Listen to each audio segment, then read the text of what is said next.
Imagine the airlock hisses open and you are pushed into the void with nothing but the clothes on your back. Popular culture insists you would explode, freeze solid, or die instantly. None of that is true. What actually happens is stranger, quieter, and far more revealing about what a human being really is. But here is the deeper question most people never think to ask. What if you had a suit? What if you had a ship with a working life support system? What if you had a fortress the size of a small city gliding between the stars? The answer to how long you survive does not have one number. It has many. And every one of them depends on how long a machine can keep pretending to be Earth. If you find this kind of question fascinating, please consider giving a like and subscribe. Also, before we begin, we're now live on Spotify. The link's in the description if you'd like to listen to us wherever you are. Now, are you comfortable? Let's begin. Before anything else, a small piece of housekeeping. Almost every dramatic image you have ever seen of a human being thrown into deep space is wrong. Not slightly wrong, not artistically exaggerated. Wrong in the sense that the underlying physics does not support any of it. Bodies do not explode, eyes do not pop out of skulls, blood does not instantly boil across the skin in a hissing red mist. A person does not become a frozen statue in a single frame the way a certain famous film sequence would have you believe. The reality is quieter, slower, and in some ways more unsettling, because it forces you to sit with the fact that a human being is not destroyed by the vacuum. A human being is simply abandoned by everything the vacuum lacks. So let us build the scene carefully. Imagine an airlock somewhere far from Earth, maybe past the orbit of the moon, maybe further, well outside the region where a rapid rescue is possible. The inner door closes, the outer door opens, and a person wearing nothing but ordinary clothes is pushed out into the dark. From this moment forward, there is no atmosphere, no pressure, no oxygen, no useful warmth, no meaningful medical support, no gravity in the sense of a floor beneath their feet, and no invisible magnetic shell of the kind that Earth uses to keep the worst kinds of radiation away from living cells. There is only the person and the empty space around them, and a stopwatch that no one is holding. What happens in the next few minutes is the first survival clock in this episode, and it is the shortest one we will discuss, because as we add layers of protection later, the clock will keep getting longer. The first thing that happens is not dramatic. It is a subtraction. The pressure of the atmosphere the person was in a moment ago, roughly 101,000 pascals at sea level, drops to something that is effectively zero. Deep space is not a perfect vacuum, but for the purposes of a human body, the difference between deep space and a laboratory vacuum chamber is meaningless. In both cases, there is nothing pressing back against the skin from the outside. And that matters more than most people realize, because Earth's atmosphere is not just something you breathe, it is something you are being squeezed by, gently and constantly, from the day you are born to the day you die. Remove that squeeze, and several things start to happen at once. The first is that any gas dissolved in body fluids, and any fluid held loosely inside a mucous membrane, begins to want to leave. This is the same physics that makes a bottle of carbonated soda fizz when you unscrew the cap. The pressure holding the gas inside the liquid is suddenly gone, and the gas comes out of solution. In the human body, the most visible version of this is called ebulism. It is not the same thing as boiling in the everyday sense, which is what happens when you add heat until liquid becomes vapor. Ebullition is what happens when the surrounding pressure drops so low that the boiling point of water falls below the body's own temperature. Your saliva, the moisture on your tongue, the fluid coating your eyes, all of it will begin to turn to vapor. Not because it is hot, but because there is nothing keeping it in the liquid state anymore. This is uncomfortable and strange, but it is not the killing blow. The blood inside your veins and arteries does not do this, and that is important to say clearly, because the myth of exploding blood is one of the oldest and most persistent misunderstandings of what vacuum does to a body. Your circulatory system is a closed loop that maintains its own internal pressure well above the vapor pressure of blood at normal body temperature. Skin, muscle, and the walls of vessels hold everything together. The pressure inside the loop stays high enough that the blood remains liquid. The soft tissues on the outside of the loop, the surface fluids, the interstitial fluids just beneath the skin, those are where the trouble starts. And even there, what actually happens is more like a swelling than an explosion. The body puffs up. It does not burst. We know this because it has happened. In 1965, at what was then called the Manned Spacecraft Center in Houston, a technician named Jim LeBlanc was inside a vacuum chamber for a spacesuit test. A hose failed. The pressure in his suit dropped almost to that of deep space in a matter of seconds. He remained conscious for about 14 seconds. The last thing he later remembered was the feeling of saliva boiling off his tongue. He did not explode. He didn't freeze. He collapsed, and the chamber was repressurized within about half a minute, and he survived with no lasting damage. That single accident, more than any other piece of evidence in the human record, is the reason we can speak carefully and precisely about what vacuum exposure actually does. Now, back to our person floating in the dark. The pressure has vanished. Ebullition is beginning in the mouth, eyes, and skin. But there is a second, more urgent problem, and it has to do with the lungs. If the person tries to hold their breath, the air trapped in their chest is now at roughly 1 atmosphere of pressure, while the outside is at 0. That pressure difference will rupture the delicate tissue of the alveoli, the microscopic sacs where oxygen normally enters the blood. This is called pulmonary barotrauma, and it can be fatal. The counterintuitive advice, drilled into every high-altitude pilot and every astronaut who might face a suit breach, is to exhale. Let the air out. Do not fight it. A person who exhales calmly during a rapid decompression event has a much better chance of avoiding lung injury than a person who instinctively tries to hold on to what they have. Exhale though, and now there is nothing in the lungs to breathe. And this is where the actual killer of an unprotected human in deep space reveals itself. It is not the vacuum exactly. It is not the ebullition. It is not the cold. It is oxygen. Or more precisely, the sudden absence of any way to get oxygen into the bloodstream. The human brain is a fantastically greedy organ. It uses roughly 20% of the body's oxygen supply, while accounting for only about 2% of the body's mass. It has almost no ability to store oxygen locally. Every second, it needs a fresh delivery of oxygenated blood from the heart, which needs oxygen from the lungs, which needs oxygen from the surrounding atmosphere. Remove the atmosphere, and the entire supply chain fails at once.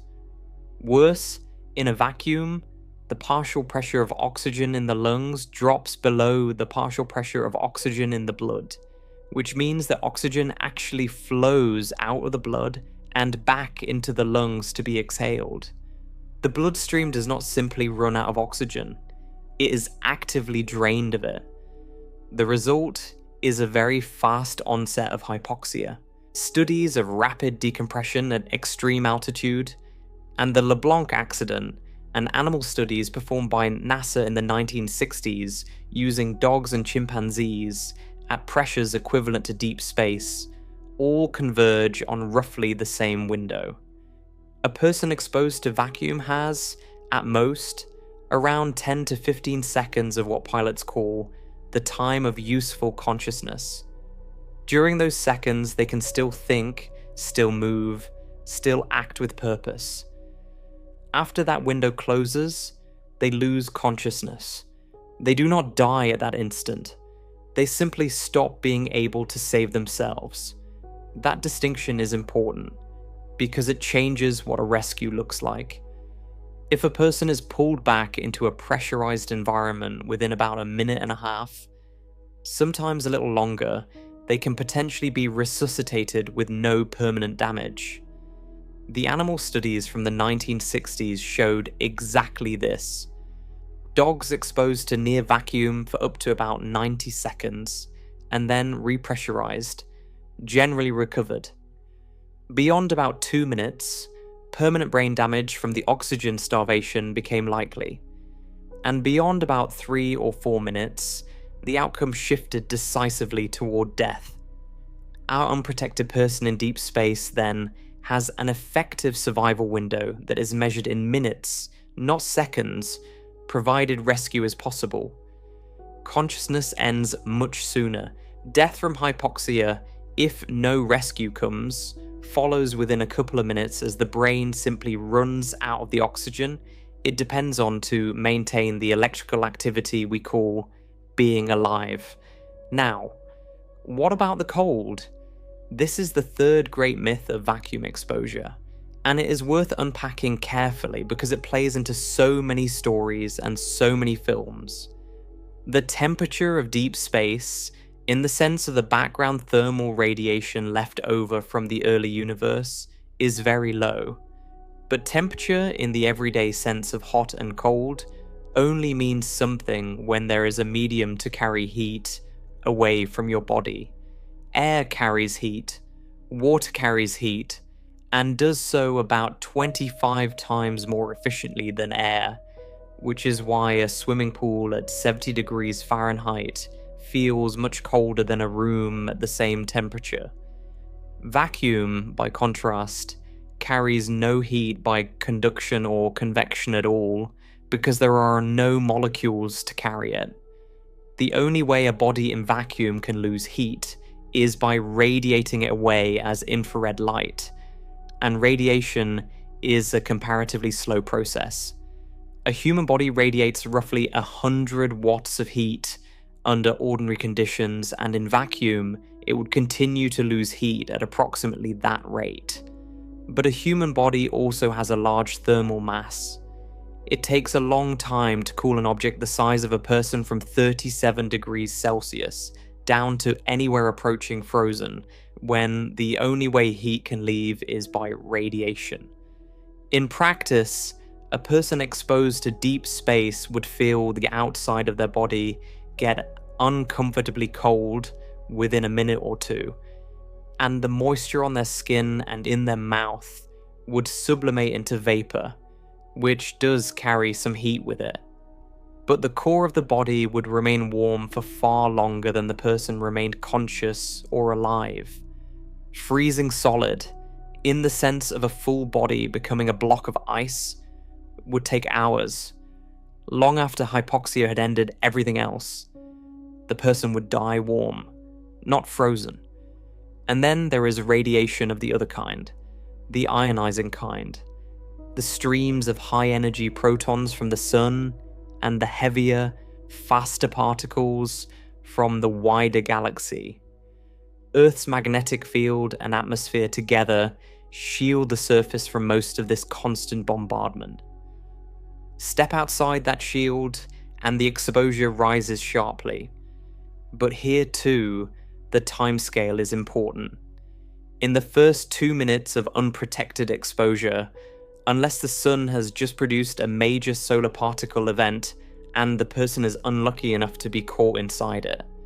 The radiation dose is not the immediate killer. Radiation damage tends to be cumulative, and its worst effects on cells and on long-term cancer risk unfold over months and years. In our short, unprotected scenario, hypoxia gets there first, by a wide margin. Radiation matters enormously later in this story. It does not matter yet here. Let us now step back and put a timeline on the person we pushed out of the airlock. In the first second, the pressure around them collapses to effectively zero.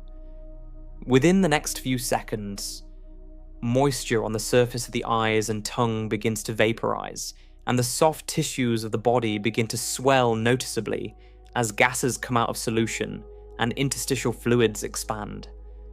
The person is still conscious, still oriented, still able to act. If they exhale, they save their lungs. If they do not, the alveoli may tear.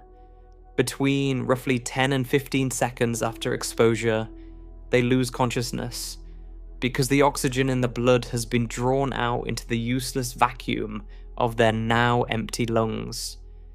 Their body continues to function autonomically for a while. The heart is still beating, the tissues are still warm, but the brain is dark and cannot be lit again without a fresh supply of oxygen delivered under pressure. Somewhere between about 1.5 minutes and 2 minutes in, the window for a clean rescue closes. Beyond that, permanent damage becomes likely. Beyond about 4 minutes, death is essentially certain. The body does not explode, it does not freeze. It simply, quietly, runs out of the one invisible resource the planet normally provides for free. This is the first survival clock, and it is worth naming what makes it so short. It is not that space is uniquely violent. It is that Earth is uniquely generous. Every second you spend on the surface of this planet, you are receiving, at no cost, an atmosphere pressing evenly on every square centimeter of your skin, a partial pressure of oxygen high enough to saturate your blood on every breath, a temperature range mild enough that your body's own metabolism can hold your core within a fraction of a degree of ideal, a magnetic field deflecting most of the sun's charged particles into the poles, and an ozone layer absorbing the ultraviolet that would otherwise damage your cells. You do not notice any of this. You cannot see the atmosphere pressing on you. You cannot feel the magnetic field. You do not perceive the ultraviolet being filtered. It is the most complete invisible support system any creature in the known universe has ever benefited from. And the moment you leave it, every one of those services disappears at once. That is the framing that will carry the rest of this story. Deep space, in the sense we mean here, is not just a place. It is the sustained absence of every automatic service Earth provides. And a human being, biologically, is a system that was tuned across billions of years to those specific defaults. Change the defaults, and the system fails, quickly if nothing is done, more slowly if a machine steps in. Let us also be clear about what deep space means in this episode, because the word is used loosely in a lot of contexts. In this discussion, we do not mean low Earth orbit, where the International Space Station flies at about 400 kilometers above the surface, still inside a thin fringe of atmosphere and still protected by most of the magnetic field. We do not mean the space between Earth and the Moon, where rapid rescue, at least in principle, remains conceivable within days. We mean sustained travel or habitation beyond that range, the transit to Mars, a station at one of the more distant Lagrange points, a long-duration mission into the outer solar system. a hypothetical journey between stars. In all of those contexts, the person is beyond the immediate protection of Earth's magnetic field and beyond any realistic hope of a rescue mission arriving in time to make a difference in a sudden emergency. That is the environment we are testing the human body against. And in the unprotected version of that test, the answer is stark. A couple of minutes. Consciousness gone in the first 15 seconds. Death shortly after. Now, there is a subtlety worth introducing before we move on, because it becomes important later. The exact numbers for time of useful consciousness and time to death depend on the individual, on their state of health, on whether they exhaled properly, on whether the exposure was truly instantaneous or spread across a fraction of a second, and on whether any partial atmosphere remains. A person exposed to the near vacuum of a suit breach at high altitude is in a slightly different situation from a person exposed to true deep space, but the physiological limits are similar.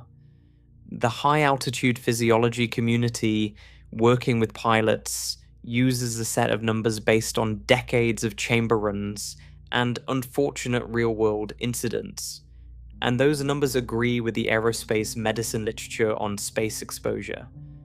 About 15 seconds of useful consciousness, about a minute and a half for potential recovery with prompt repressurization, about 4 minutes to essentially certain death. The variation between individuals is smaller than most people would guess. The physics is unforgiving, and the biology is fairly consistent across healthy adults. There is one more myth worth quickly retiring, and that is the idea that a person exposed to vacuum would immediately experience some sort of catastrophic swelling that would rip them apart. There is swelling. The soft tissues can expand to roughly twice their normal volume before the elasticity of the skin holds the rest in. That is real, and it is visible in the animal studies, and it would be visible in a human being. But the skin, remarkably, holds. Humans are, from an engineering standpoint, a well-sealed pressure vessel with a flexible outer boundary. That flexibility is what saves the vessel from bursting. It is also what allows a person briefly to be pulled back and repressurized without their body having been structurally destroyed. This is a strange thing to find comforting, but there it is. The vacuum does not tear you open. It simply steals your oxygen and your consciousness and leaves the rest of the work to time. So we now have our first survival window firmly in place. A completely unprotected human in deep space has, in round terms, about 10 to 15 seconds of useful consciousness, about 90 seconds during which a rescue could still save them without permanent damage, and roughly 2 to 4 minutes before death. That is the answer to the title of this episode if we stopped here. But we are not going to stop here, because stopping here would be misleading in a different direction. It would suggest that deep space is uniformly and immediately deadly to human beings, and therefore, the question of how long a human can survive out there is trivial. It is not trivial. It only looks trivial in the unprotected case, and the unprotected case is the case no one seriously plans for. Every real mission to deep space, from the first Apollo flights to any future crewed journey to Mars or beyond, assumes that the human being is inside a pressure vessel of some kind at essentially all times. The suit and the spacecraft are not luxuries. They are the difference between the survival numbers we just established and the survival numbers we are about to explore. And the moment you add even the simplest form of protection, everything about that first clock changes. The pressure returns, the oxygen returns, the threat of embolism vanishes. consciousness is preserved.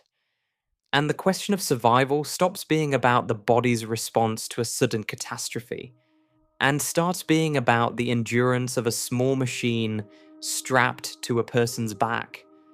That machine is a spacesuit. It is one of the most sophisticated pieces of engineering the human species has ever built, and it exists for one reason. It is a portable, wearable, walking approximation of Earth, complete with a pressurized bladder, a breathable atmosphere, a cooling system, a scrubber for the carbon dioxide the person exhales, a battery, a radio, and enough shielding to keep out the ultraviolet and stop small micrometeoroids. It weighs, on Earth, more than 100 kilograms in its most modern extravehicular form. In vacuum, it weighs nothing, but its mass and its inertia remain. And the moment a person is inside it, the survival clock we just described no longer applies. A new one begins. The suit is not indefinite. It has consumables. It has power. It has failure modes of its own.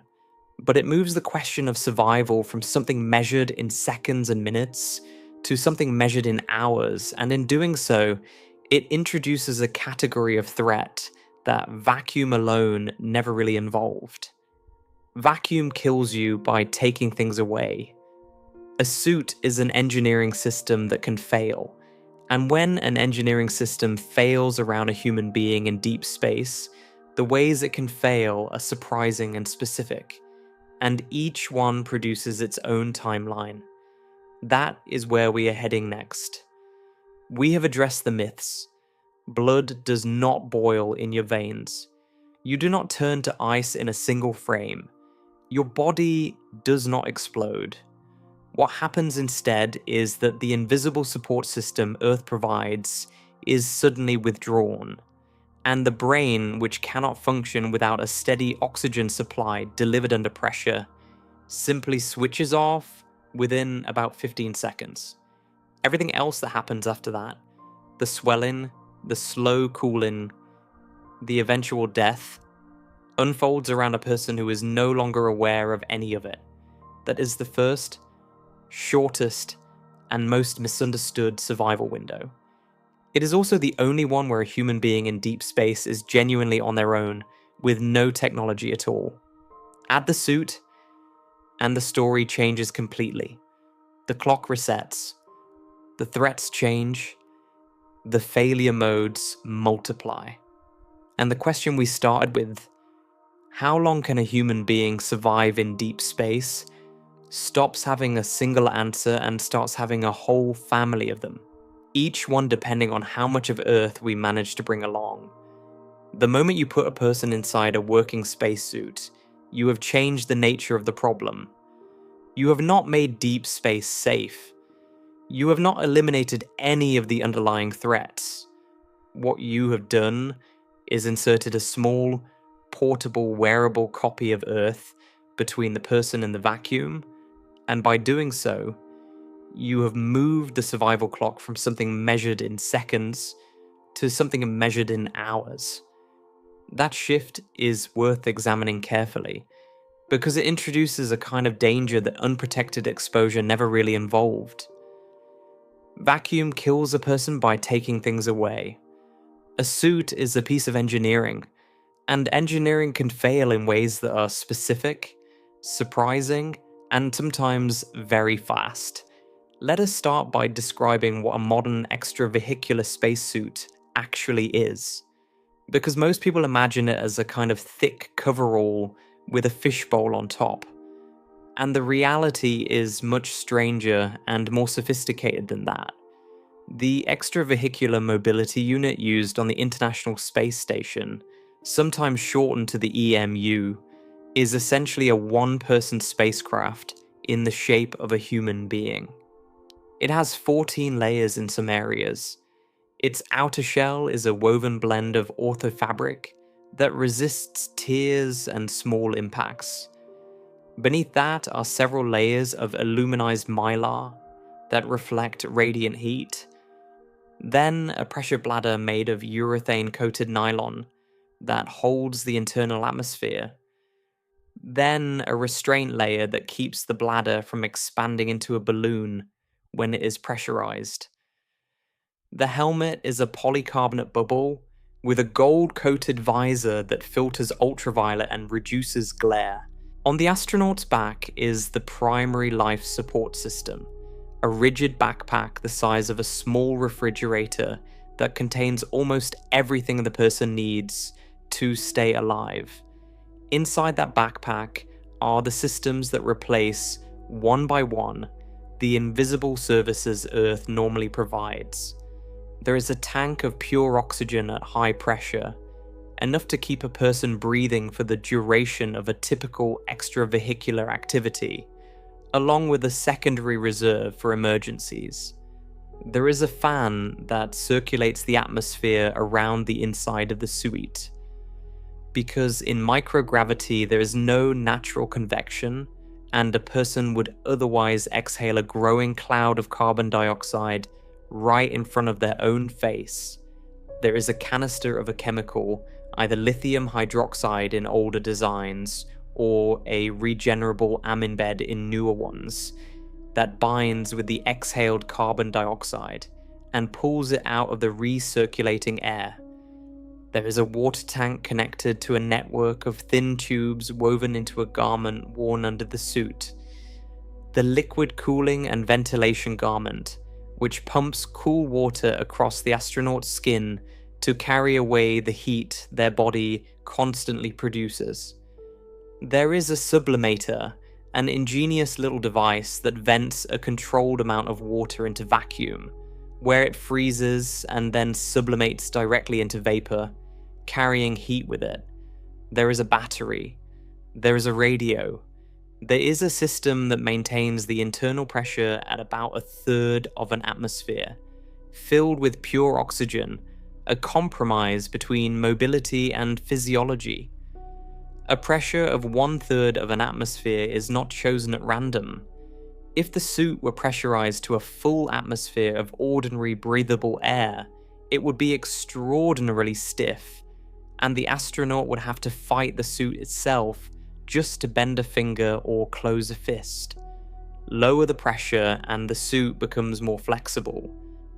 But you cannot lower it too far, or the partial pressure of oxygen inside would not be sufficient to keep the blood saturated. The engineering answer, worked out over decades of trial and painful experience, is to run the suit at about 1/3 of standard sea level pressure, but fill it with pure oxygen. That way, the partial pressure of oxygen is still high enough to breathe comfortably, and the suit is flexible enough to allow useful work. The downside is that the astronaut has to spend hours breathing pure oxygen at reduced pressure before an extravehicular activity, a procedure called pre-breathe, in order to purge nitrogen from their bloodstream.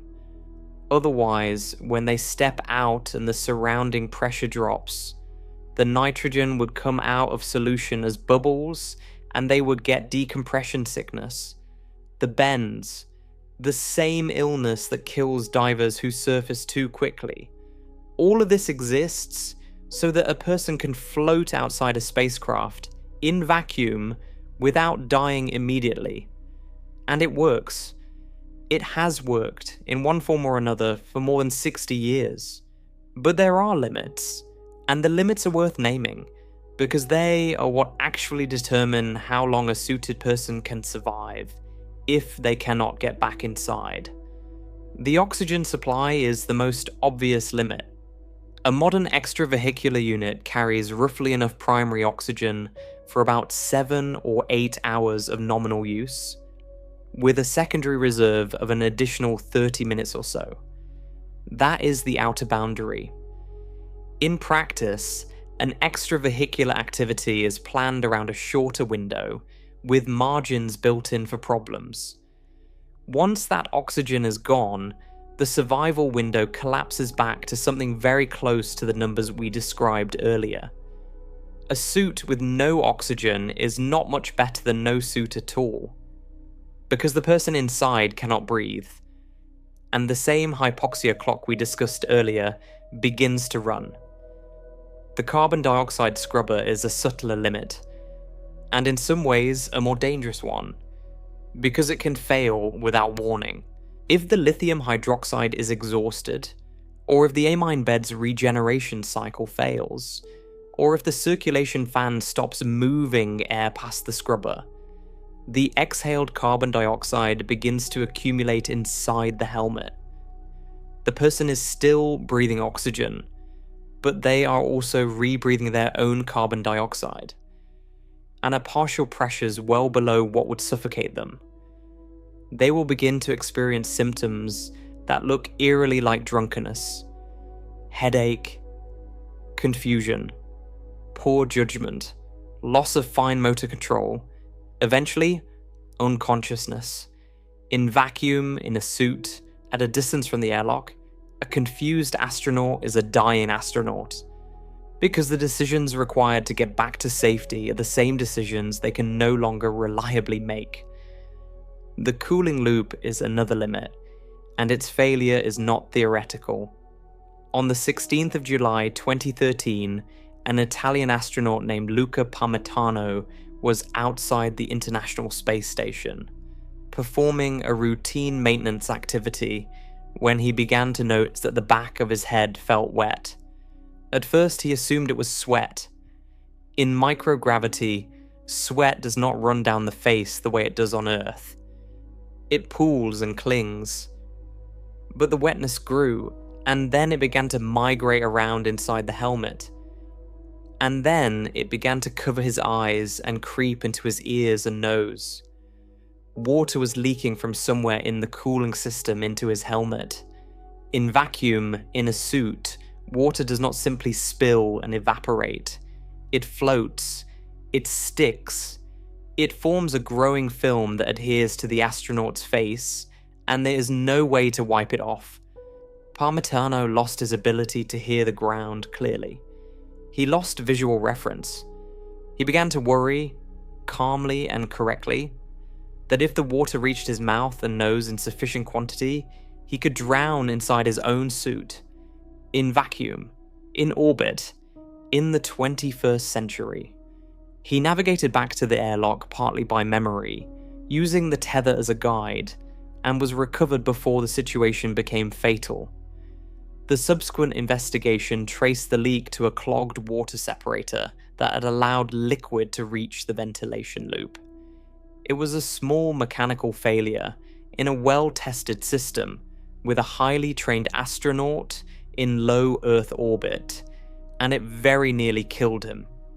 In deep space, a mile from any airlock, with a rescue mission months away rather than minutes, the same failure would almost certainly have been the end of the person inside the suit. There is a companion story worth telling here, from a different era and a different vehicle, because it illustrates the same principle from the spacecraft side rather than the suit side. On the 13th of April 1970, an oxygen tank aboard the Apollo 13 service module ruptured during the flight to the moon about 55 hours into the mission. The immediate consequence was the loss of most of the command module's electrical power and its oxygen supply, which left the three astronauts, Jim Lovell, Jack Swigert, and Fred Hayes, with only the lunar module as a functioning life support environment. The lunar module was designed to support 2 astronauts for about 2 days on the surface of the moon. It was now being asked to support 3 astronauts for roughly 4 days, during a modified trajectory around the moon and back to Earth. The problem that nearly killed them was not oxygen. The lunar module had enough oxygen. The problem was carbon dioxide. The lunar module's carbon dioxide scrubber was designed for the metabolic output of 2 people over the planned duration, and 3 people over a longer duration would produce more carbon dioxide than the installed lithium hydroxide canisters could absorb. Worse, The command module had different shaped canisters, square rather than round, that would not physically fit into the lunar module system. The crew was in a vehicle with plenty of scrubber material and no way to use it, and their carbon dioxide levels began to climb toward dangerous territory. The solution, worked out in a matter of hours by engineers on the ground and executed by the crew in orbit, was to build an adapter out of the materials on board. Plastic bags from spacesuit stowage, cardboard from the cover of a flight plan, duct tape, hose from a suit. The crew followed step-by-step instructions, read it by mission control, to construct a device that would allow the command module's square canisters to be used with the lunar module's round scrubber system. It worked. The carbon dioxide levels dropped. The crew made it home. That story is famous, but the lesson inside it is worth naming clearly. A functioning life support system is not enough. What kept those 3 astronauts alive was not just the presence of scrubber material. It was the ability of the crew and the ground team to improvise a physical connection between 2 incompatible systems, using the materials at hand, in the time available, before the carbon dioxide reached lethal levels. In deep space, without a ground team that can respond in minutes, that improvisation would have to be done by the crew alone. And in the outer solar system, or between stars, there would be no ground team to consult at all. There is a darker story too, from an earlier moment in the history of spaceflight, and it is worth telling because it is the only case in the human record where a spacecraft's pressure vessel failed with the crew inside. On the 30th of June, 1971, 3 Soviet cosmonauts, Georgy Dobrovolsky, Vladislav Volkov, and Viktor Patsayev, were returning to Earth aboard the Soyuz 11 capsule after a successful mission to the Salyut 1 space station. During the separation of the descent module from the rest of the spacecraft, a pressure equalization valve, which was supposed to open only after landing to equalize the cabin with the outside atmosphere, opened prematurely at an altitude of about 168 kilometers. The valve was small. The pressure inside the capsule dropped to effectively 0 in less than a minute. The 3 cosmonauts were not wearing pressure suits. Soviet spacecraft of that era did not carry suits during launch and re-entry, on the reasoning that the capsule itself was the pressure vessel, and if it failed, a suit could not be donned quickly enough to matter. In this case, the reasoning was proven wrong. When the capsule landed on schedule and the recovery team opened the hatch, all 3 men were dead. Their bodies showed the signs of rapid decompression, exactly as the physiology predicted. Bruising around the eyes from ruptured capillaries, blood in the lungs, nitrogen bubbles in the bloodstream. The medical examination concluded that they had lost consciousness within about a minute of the valve opening, and had died within a few minutes after that. The Soyuz 11 crew are, as of this recording, the only 3 humans confirmed to have died in space, above the effective boundary of the atmosphere. Every other space fatality in history has occurred during launch or re-entry within the atmosphere. Soyuz 11 remains the only case where a spacecraft's pressure vessel failed with human beings inside it, and the outcome was exactly the outcome the physiology of vacuum exposure predicts. Rapid loss of consciousness, death within minutes, no mechanism to intervene. It is a sober reminder that the pressure vessel is not a comfort. It is a survival requirement, and its failure, even briefly, even in low Earth orbit, is fatal.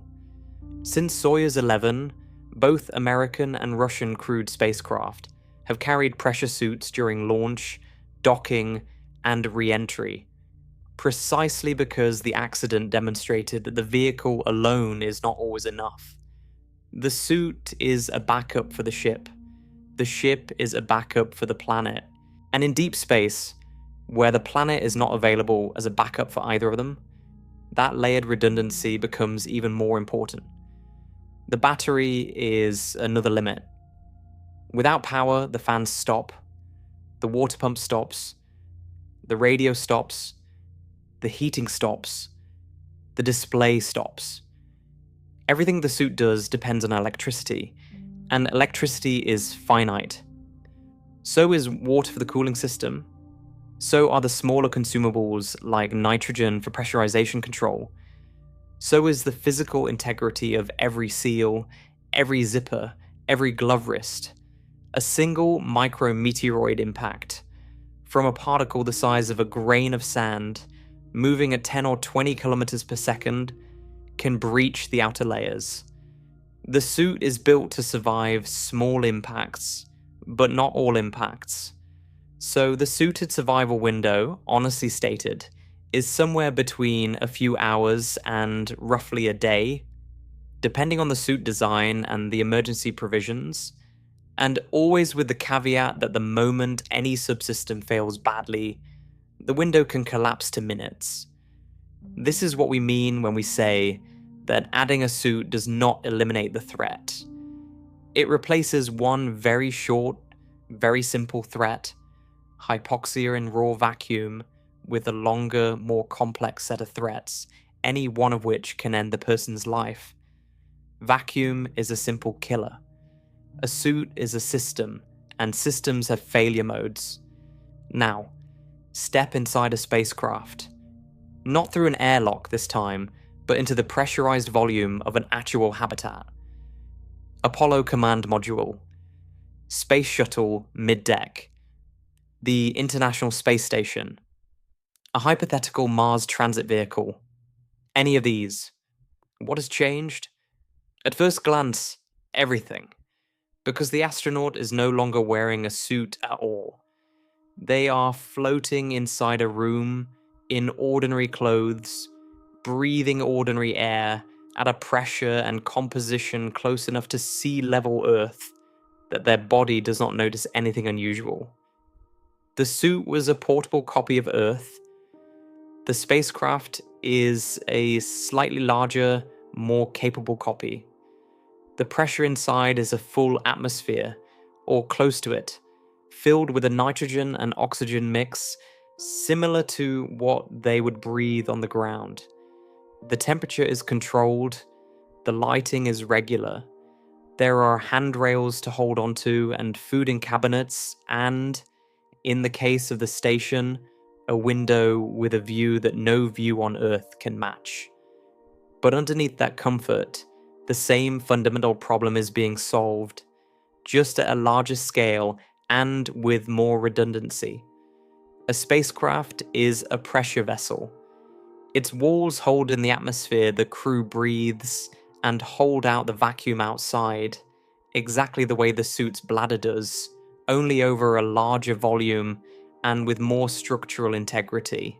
Its life support system does exactly what the suit's primary life support system does. It supplies oxygen, it removes carbon dioxide, it manages temperature, it controls humidity, it filters trace contaminants, it provides drinking water. It does all of this more efficiently than a suit can, because it can afford to be larger and heavier.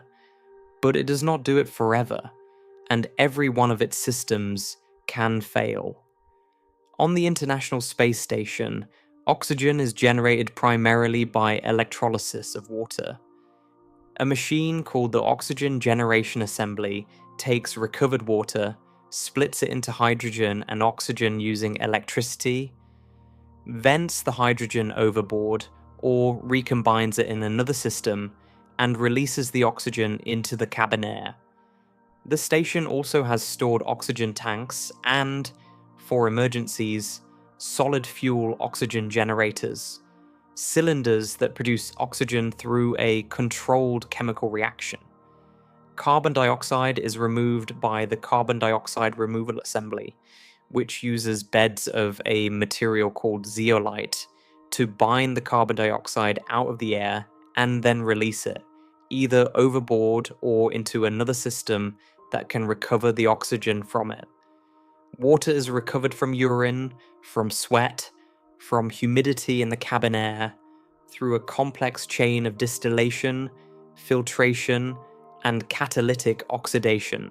On modern versions of the station, the water recovery system now recovers something on the order of 98% of all water passing through the crew. That number is remarkable. It is also the result of decades of engineering, and it can be disrupted by a single failed pump. Food is different, and this is where the difference between low Earth orbit and true deep space starts to reveal itself. On the station, food is resupplied regularly, roughly every couple of months, by uncrewed cargo vehicles. If a resupply fails, the crew has enough stored food and consumables to last for months, but not indefinitely. In deep space, there is no resupply.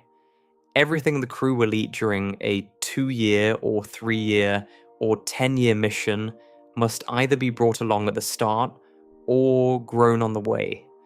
Bringing it all along is possible in principle, but it is heavy, and every kilogram of food is a kilogram of propellant that had to be burned to move it, and a kilogram of storage volume that could have been used for something else.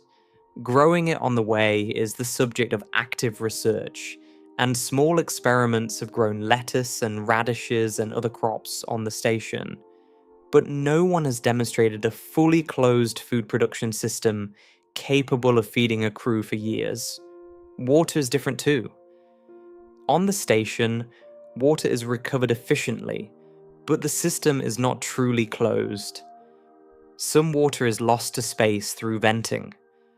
Some is locked into waste products that are not fully recycled.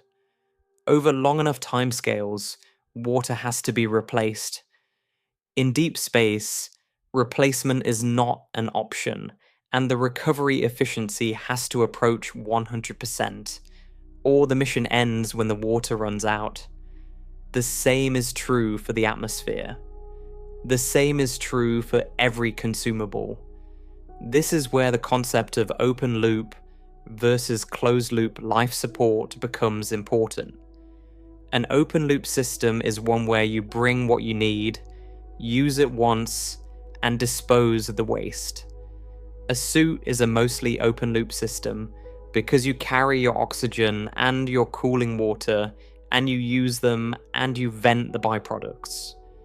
A spacecraft on a short mission can be open loop for many things. Apollo carried tanks of oxygen and hydrogen for its fuel cells, which produced water as a byproduct, and simply used the water and vented the excess. That was fine for a mission lasting days. For a mission lasting years, it is not fine. Every mass that leaves the vehicle is mass that cannot be recovered, and eventually the vehicle runs out. A closed-loop system, by contrast, recycles almost everything. Water is recovered and reused. Oxygen is regenerated from exhaled carbon dioxide if possible, or from stored resources. Waste products are either processed to recover their useful components or stored safely. The International Space Station operates as a partially closed loop, and its performance in that role is the single most important body of evidence we have for how a longer mission might work. The station has taught us that closed-loop life support is possible, that it can be made reliable, and that it requires constant maintenance. Filters clog, pumps fail, sensors drift. Every system has to be monitored, tested, cleaned, and occasionally replaced. On the station, replacement parts can be shipped up on the next resupply.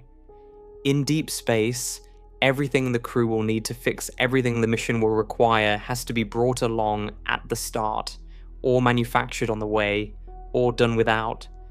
There's one more piece of engineering context worth adding here, because it affects how far these systems can actually be pushed.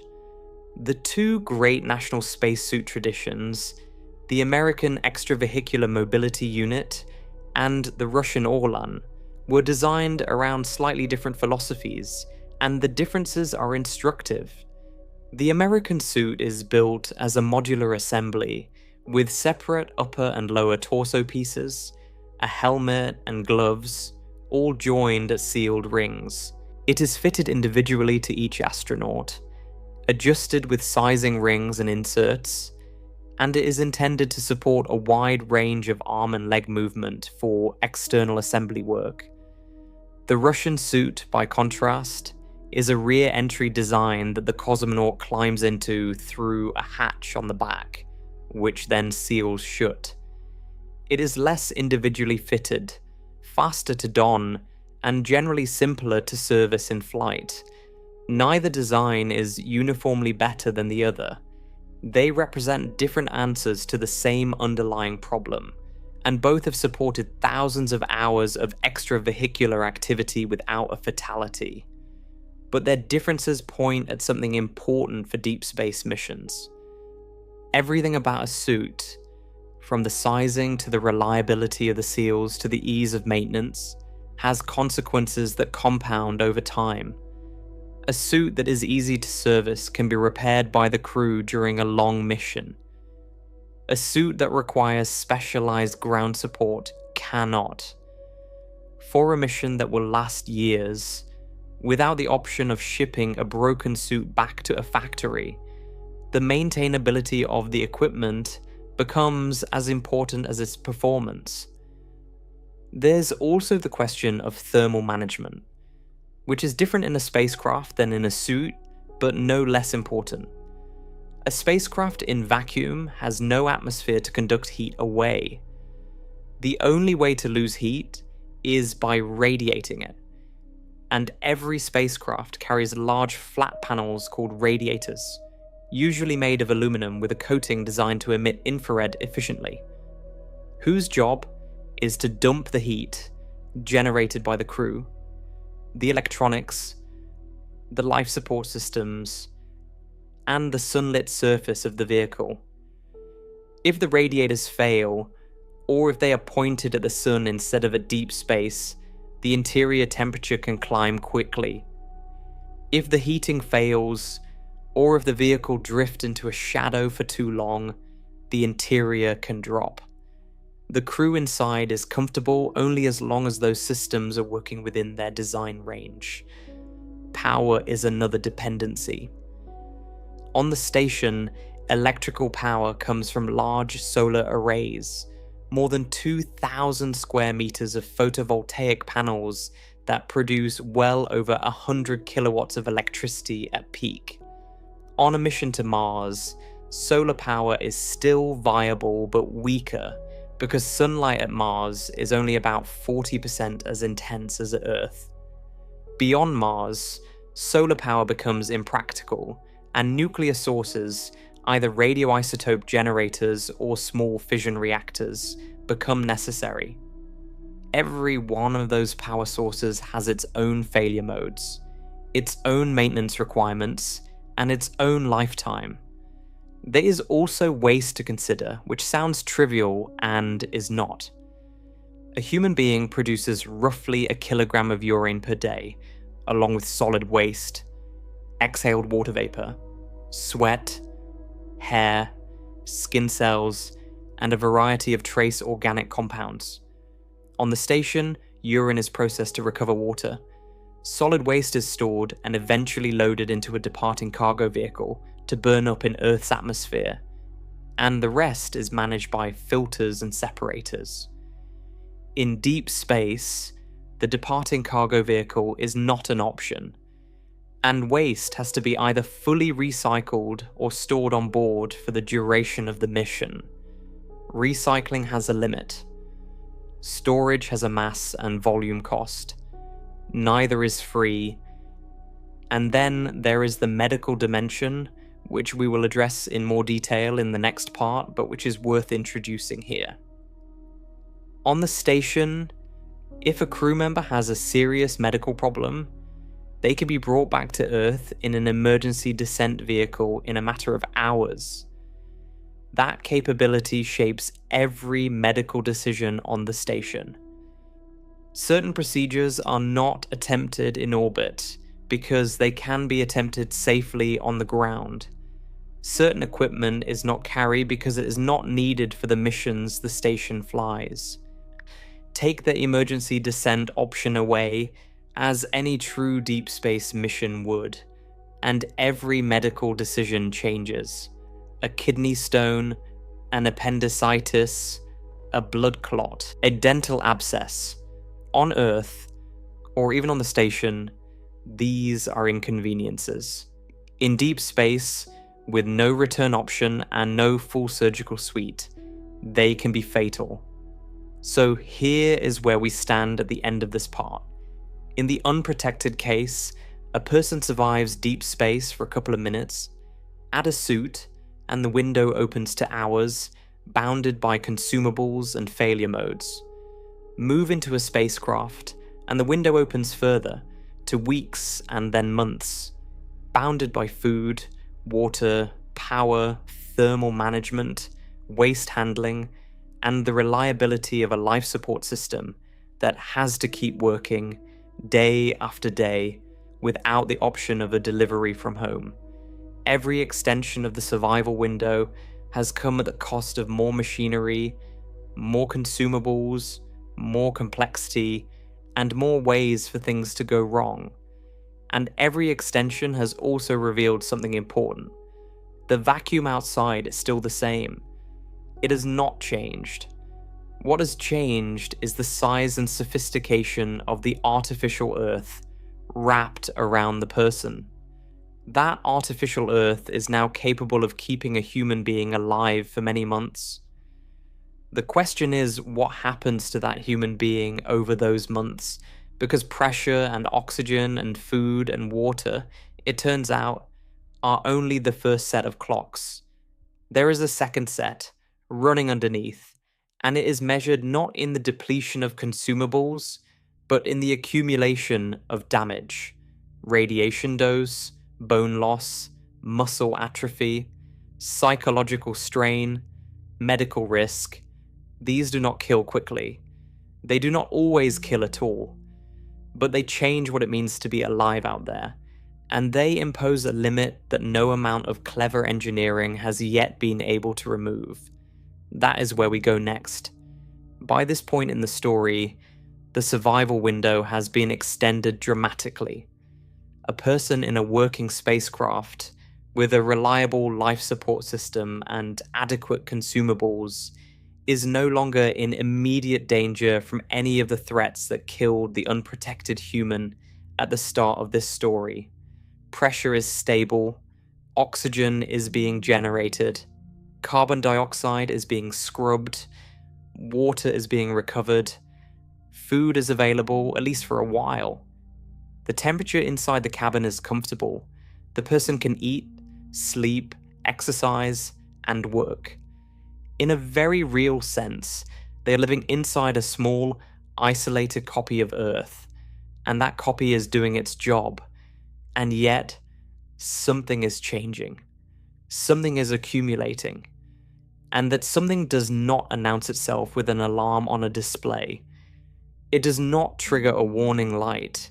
It does not appear in any of the daily checklist items the crew runs through. It is the slow, patient, cumulative effect of being outside the specific environment the human body evolved to inhabit. And it operates on timescales that the engineering clocks we just discussed cannot capture. What follows is that second set of clocks, the biological ones, the ones that only become dominant once the engineering has succeeded. Let us start with the one that most people think of first, because it is the most dramatic in the popular imagination and also the most poorly understood. Radiation. Earth is protected by two overlapping shields. The first is the magnetic field, generated by the flow of molten iron in the outer core, which extends outward into space and deflects most of the charged particles streaming from the sun. The second is the atmosphere itself, which absorbs the highest energy particles that do get through, along with essentially all of the ultraviolet and shorter wavelength radiation. Together, these two shields reduce the radiation dose at the surface of the Earth to something on the order of 2 or 3 millisieverts per year for the average person, which is low enough that our biology can repair the damage it causes on a rolling basis. Leave that shielding, and the numbers change. On the International Space Station, which orbits inside most of the magnetic field but above the atmosphere, astronauts receive somewhere between 80 and 160 millisieverts during a typical 6-month stay, depending on the phase of the solar cycle and their exact orbital geometry. That is roughly 50 to 100 times what a person on Earth would receive in the same period. It is a significant dose, but it is not immediately dangerous, and the medical monitoring of station astronauts has, so far, not shown acute effects from these levels of exposure. The concern is long-term. Cumulative dose is associated with increased lifetime cancer risk, and space agencies set career dose limits for astronauts, specifically to keep that increased risk within acceptable bounds. Step outside the magnetic field, and the situation gets worse in two different ways at once, from two very different sources. The first source is the sun. The sun continuously emits a stream of charged particles, mostly protons and electrons, called the solar wind, and it periodically produces much more intense bursts called solar particle events, associated with solar flares and coronal mass ejections. During a large solar particle event, the flux of high-energy protons can rise by several orders of magnitude in a matter of hours. On the surface of the Earth, these events cause auroras and occasional radio disruptions. In deep space, without shielding, they can deliver an acute radiation dose in a very short time. The August 1972 solar particle event, which occurred between the Apollo 16 and Apollo 17 missions, is often cited as the classic example. If astronauts had been on the lunar surface at the time, unprotected by anything more than their spacesuits, some estimates suggest they could have received an acute dose in the range of several hundred to over 1,000 millisieverts within a day or two. That is a dose high enough to cause radiation sickness in the short term and to significantly elevate cancer risk in the long term. The Apollo crews were fortunate in their timing. Future deep space crews may not be, and any serious mission plan has to include some form of storm shelter that the crew can retreat to during a solar particle event. It is worth walking through what a solar particle event actually looks like from the perspective of a crew, because the timeline is genuinely alarming when you consider how little warning is available. A coronal mass ejection begins as a violent release of magnetized plasma from the sun's atmosphere, driven by the sudden reconnection of magnetic field lines that have become twisted and stressed. From the moment the eruption occurs, high-energy protons can begin arriving at any point in the inner solar system within minutes to hours, depending on the geometry of the event and the strength of the interplanetary magnetic field connecting the sun to the observer. The bulk of the coronal mass ejection itself, the slower cloud of plasma that follows the initial burst of energetic particles, takes 1 to 3 days to cross the distance from the Sun to Earth. But the fast particles get there first, and they get there fast.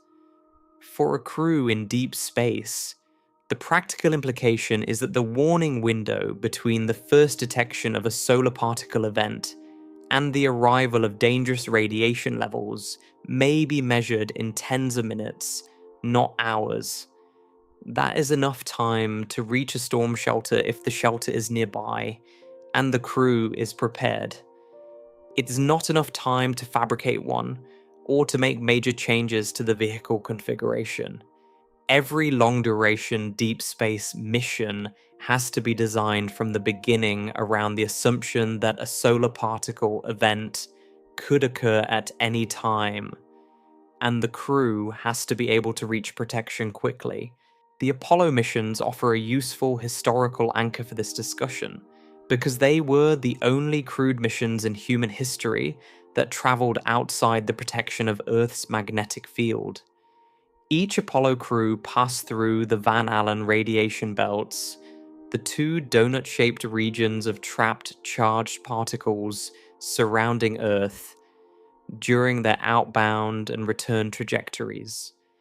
The Van Allen belts are dangerous in the sense that a spacecraft that remained inside them for an extended period would expose its crew to substantial radiation.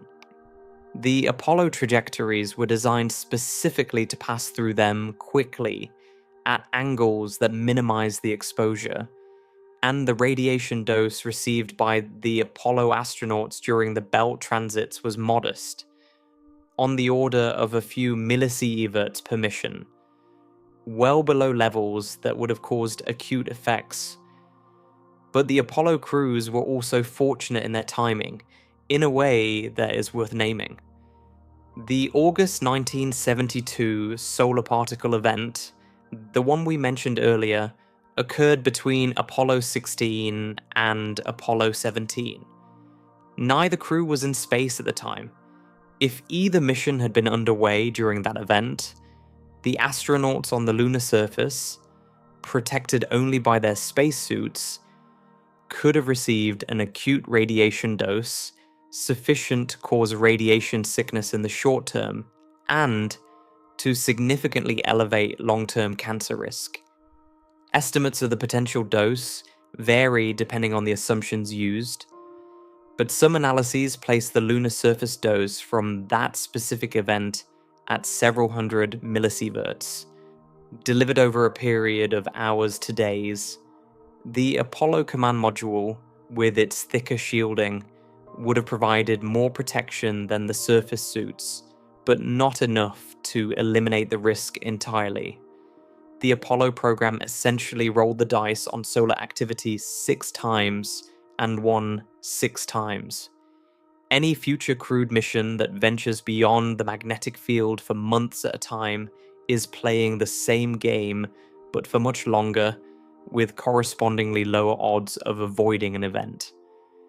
The second source of radiation is more constant and, in some ways, more difficult to shield against. It is called galactic cosmic radiation, and it consists of extremely high energy particles, mostly protons but also heavier nuclei, that arrive from outside the solar system. These particles travel at speeds close to the speed of light, and they carry enough energy that a thin metal wall is not sufficient to stop them. In fact, thin shielding can make things worse, because when a high-energy heavy nucleus strikes a thin wall, it can shatter and produce a shower of secondary particles, some of which are more biologically damaging than the original. The dose rate from galactic cosmic radiation in deep space is roughly 2 to 3 times what it is on the International Space Station, and it is essentially constant, unaffected by the solar cycle in any easily managed way. We have direct measurements of this. The Radiation Assessment Detector on NASA's Curiosity rover, during its cruise from Earth to Mars in 2011 and 2012, recorded a dose rate of roughly 1.8 millisieverts per day during the transit. Extrapolate that across a round trip to Mars, and the accumulated dose from galactic cosmic radiation alone is on the order of 600 to 900 millisieverts, depending on mission duration and trajectory.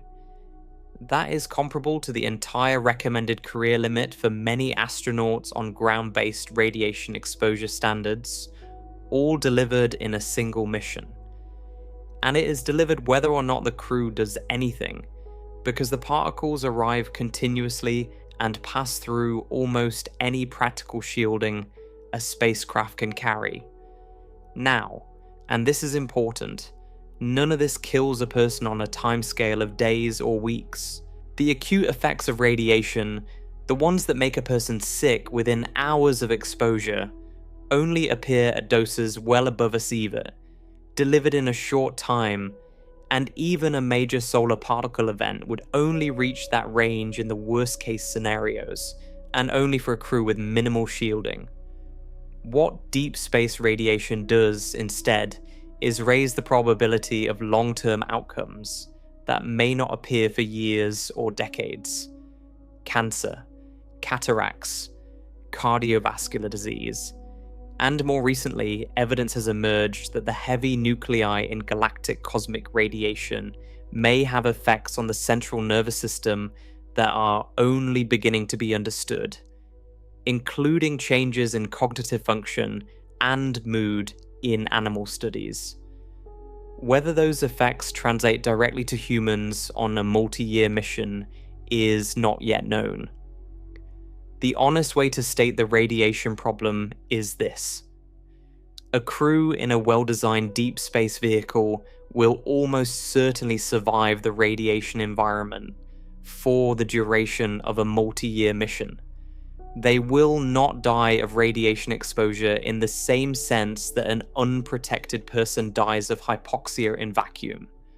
What they will do is accumulate damage at a rate that our current medical understanding cannot fully predict, and their lifetime risks for a number of serious conditions will be elevated. That is not the same thing as an immediate threat. It is a shadow that follows them for the rest of their lives. And it is one of the reasons why space agencies have been cautious about committing to missions that push crews far beyond the magnetic field for extended periods. Now to the second great biological clock, which is running the entire time and which we have not yet addressed: microgravity. The human body is, in an engineering sense, a structure built for one gravity. Bones are laid down in patterns that respond to load. Muscles are maintained by regular use against resistance. The cardiovascular system is calibrated to pump blood upward from the legs against the constant downward pull of gravity. The vestibular system in the inner ear uses gravity as a reference for orientation and balance. The distribution of fluids in the body, from the tips of the toes to the top of the skull, is shaped by the constant, steady pull of the planet. Remove that pull, and the entire body begins to remodel itself for the new environment. That remodeling is fast, extensive, and in some ways, permanent. Bone loss is one of the best documented effects. In microgravity, weight-bearing bones, the ones that normally carry the load of the body against gravity, begin to lose density at a rate of roughly 1 to 1.5% per month in the hip and lower spine. That is a rate of loss comparable to what an elderly person on Earth might experience over a year of severe osteoporosis, and it happens to healthy adults in orbit within weeks. The mechanism is not fully understood, but it involves both a reduction in new bone formation and an increase in bone resorption. The mineral that is lost, calcium and phosphate, is excreted, which increases the risk of kidney stones and adds to the load on the urinary system. Astronauts on long-duration missions perform hours of exercise every day specifically to slow this process. using resistive exercise devices that simulate the load of lifting weights. And even with that intervention, bone loss still occurs, and full recovery after return to Earth can take years, if it happens completely at all. Muscle atrophy is a related and equally rapid process. Muscles that are not used against resistance begin to shrink. On Earth, even sitting on a couch involves constant low-level muscle activity to hold posture. In microgravity, that background activity disappears. Astronauts lose muscle mass in the legs, the back, and the core, and they lose it quickly. Again, exercise slows the process. Again, it does not stop it entirely. Astronauts returning from 6-month missions to the International Space Station typically require extensive rehabilitation to walk normally, and some of them describe the sensation of gravity as physically crushing for the first days after return.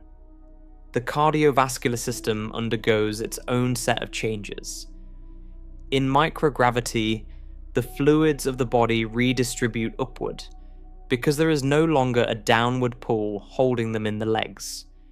This is what causes the puffy face and thin legs that are visible in photographs of astronauts in orbit. The heart itself becomes more spherical over time, because it is no longer pumping against the same gravitational load. The volume of blood in the body decreases, because the body interprets the redistribution as excess fluid and eliminates some of it through the kidneys. All of this means that when the astronaut returns to gravity, the cardiovascular system has to relearn how to keep blood in the legs and blood pressure stable when standing upright. Fainting on return is a well-documented risk. One of the more surprising discoveries of the modern era is that microgravity affects the eyes and the brain in ways that have only recently been characterized.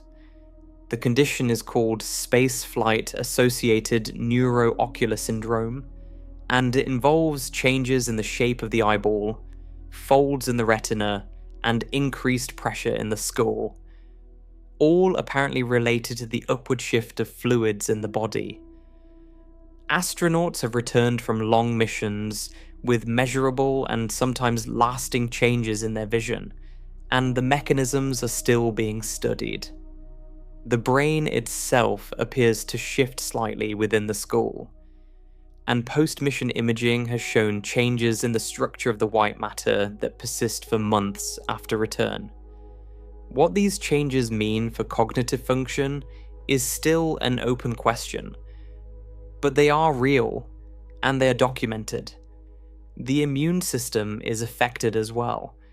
Multiple studies have found that certain immune functions are altered in microgravity, including reduced activity of some types of white blood cells and reactivation of latent viruses that the body normally keeps suppressed. Astronauts have shown reactivation of the varicella zoster virus, the same virus that causes chickenpox and shingles during and after missions. Whether this represents a serious clinical risk on a long-duration deep space mission is not fully known, but it points to the fact that the immune system, like every other system in the body, is calibrated for Earth, and it does not entirely adjust to being somewhere else.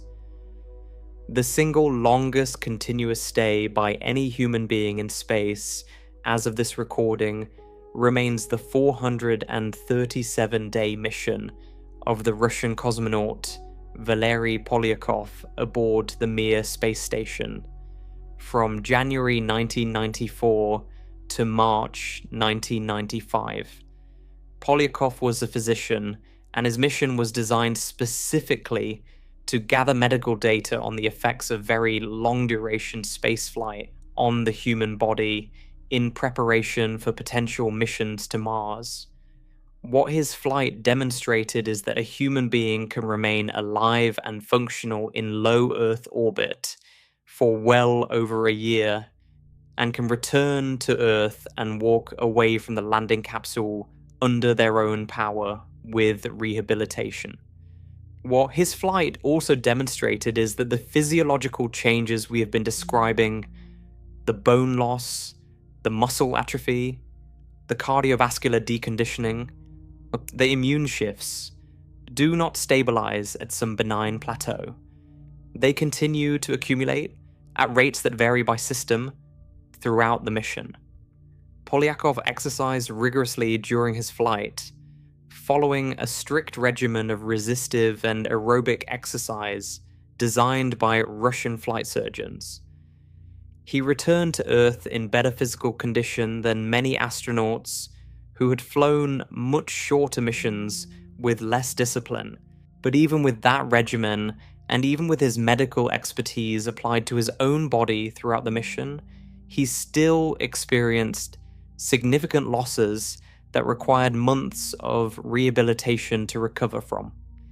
His experience remains the closest thing we have to a controlled human experiment on the biological limits of long-duration spaceflight. And it is worth remembering that his flight took place in low Earth orbit, inside most of the magnetic field, without the additional radiation burden of true deep space.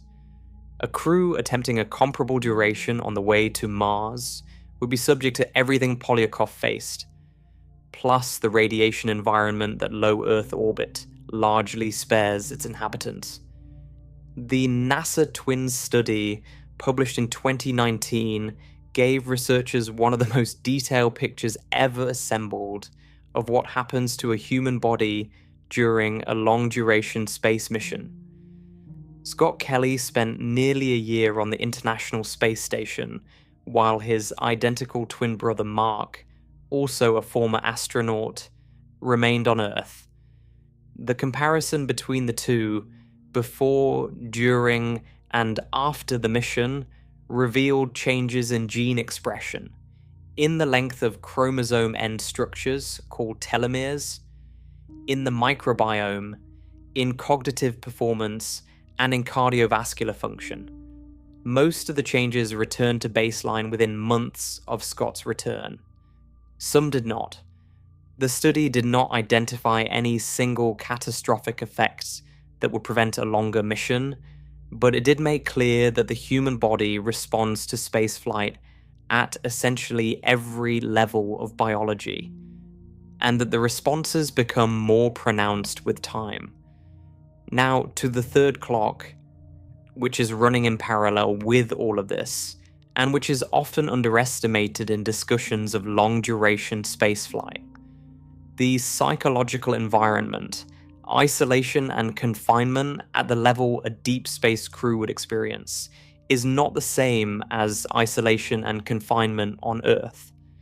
A crew inside a spacecraft on the way to Mars or beyond is not just far from home in a geographical sense. They are far from home in a way that removes almost every source of psychological support that human beings have evolved to rely on. They cannot call their families in real time because the light travel delay makes conversation impossible. On a Mars mission, that delay ranges from about 3 minutes to about 22 minutes each way, depending on the relative positions of the planets. A crew member sending a message to a spouse or a child is sending a message that will not arrive for many minutes, and any reply will not arrive for many more. There is no real conversation. There is only exchange of recorded messages. They cannot leave.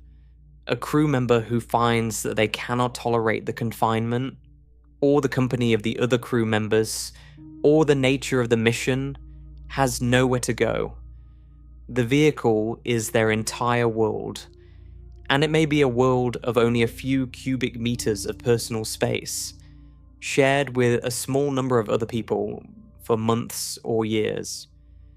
The interpersonal dynamics of such a crew are the subject of active research, both in analog studies on Earth In places like Antarctic bases and underwater habitats, and in the real experience of long-duration missions on the International Space Station. What that research shows is that even highly trained, carefully selected, motivated professionals experience significant psychological strain under these conditions. Sleep disruption is common. Circadian rhythms, in the absence of a natural day and night cycle, drift. Mood shifts. Interpersonal conflicts, even minor ones, can become disproportionate. The concept of the third quarter phenomenon has emerged from analog studies describing a period roughly 3/4 of the way through a long isolation when morale and cooperation tend to decline, apparently in response to the psychological weight of knowing that a large portion of the mission remains. These are not signs of weakness. They are signs of humans behaving like humans under conditions that no environment on Earth fully replicates. And the interesting thing, from a survival standpoint, is that psychological strain is not just a matter of comfort. It affects decision making. It affects vigilance. It affects the crew's ability to execute complex procedures under pressure. On a mission where a wrong decision, at the wrong moment, can end lives, the psychological environment is not a soft factor. It is a survival factor. The evidence for this is not only anecdotal. It comes from a set of carefully designed analog studies that have been running for decades. In environments chosen specifically to mimic aspects of long-duration spaceflight. Antarctic winter-over stations, particularly Concordia Station on the high plateau and the various stations at the South Pole, provide close to 9 months of isolation each year, during which the crews cannot leave, resupply is impossible, and the outside environment is lethal. Medical research on those crews has documented sleep disturbances, mood shifts, cognitive effects, and interpersonal tensions that closely parallel what has been reported from long-duration spaceflight. In some cases, individuals develop what researchers call the winter-over syndrome, a cluster of symptoms including irritability, insomnia, mild depression, and a peculiar kind of mental slowness that Antarctic personnel sometimes describe as being long-eyed. The Mars 500 experiment, conducted in Moscow between June 2010 and November 2011, took this a step further. 6 volunteers spent 520 days sealed inside a mock spacecraft, simulating a full round-trip mission to Mars in real time, including the communication delay. They emerged healthy but not unchanged. Sleep patterns had drifted. Some crew members had become progressively less active over the mission. Interpersonal conflicts had occurred and been resolved. The experiment demonstrated that a small crew can maintain function under extended isolation, and it also demonstrated that even the best selected volunteers experience real psychological strain when their world contracts to a few hundred cubic meters and the same handful of faces. The HIC's program in Hawaii, conducted on the slopes of Mauna Loa, ran a series of isolation missions lasting up to a year, with crews living in a small dome and following simulated Mars mission protocols. The findings echoed what Mars 500 had shown. Conflict, when it arose, tended to concentrate around specific crew members and specific issues. Communication with the outside world became more important as the missions progressed, and delays in communication became more frustrating over time. The crews that performed best were the ones with strong internal cohesion and clear leadership, and even those crews reported significant psychological cost by the end of their missions. None of these studies is a perfect analog for a real deep space mission. The crews knew they were in a simulation. They knew they could leave in an emergency. They knew help was ultimately just outside the door. A real crew on a real mission without those safety nets would face everything the analog crews faced and more. But the analog studies provide the best evidence we have that isolation and confinement over months and years exact a real cost on the human mind. And that cost has to be included in any honest accounting of what long-duration deep space missions demand of the people who fly them. And then there is the medical dimension, which is the one that most starkly illustrates the difference between remaining alive and remaining functional. On Earth, or even on the International Space Station, most medical emergencies are manageable. A crew member with appendicitis on the station can be brought back to Earth in a matter of hours in a Soyuz descent module, and can be in a hospital shortly after. A crew member with a serious dental problem, or a kidney stone, or a broken bone, or a stroke has the same option. Not comfortable, not routine, but possible. On a deep space mission, that option does not exist. A crew halfway to Mars cannot be brought home. A crew in the outer solar system is even further out of reach. Whatever medical care is available on board is all the medical care there is. Consider appendicitis. On Earth, it is a routine surgical case, treated by an appendectomy, with a very low mortality rate. In a deep space vehicle, without a full surgical suite, without a surgeon, and without the option of evacuation, the same condition becomes potentially fatal. There has been serious discussion within the space medicine community about whether crew members on very long missions should undergo prophylactic appendectomies before launch to remove the possibility entirely. Similar discussions have occurred around gallbladders, wisdom teeth, and other structures that can cause emergencies when they fail. Consider a kidney stone.